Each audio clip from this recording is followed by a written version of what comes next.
In this video tutorial, we will show you how to encrypt your files or folders by creating a new container with default settings.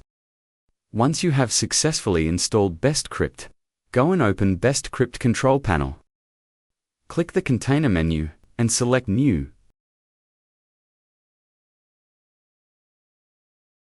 Also, another way to create a new container is just go to the toolbar and click the new container icon.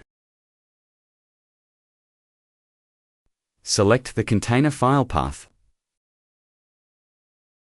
We will name our container Hello World.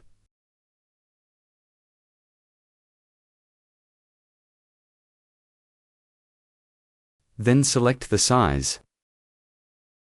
We will keep the suggested size and provide a brief description. We can enter first container.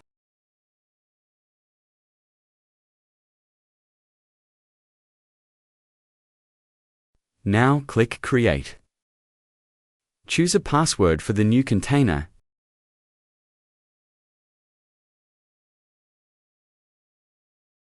and click OK.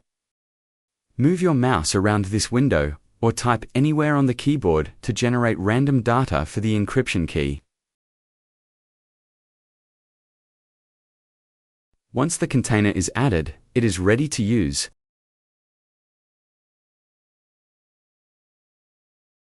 Now drag and drop your files or folders into this container. After you're done, don't forget to wipe the original unencrypted files. Congratulations, you have successfully encrypted your files with BestCrypt. Thank you for watching. We hope you will be satisfied with our software.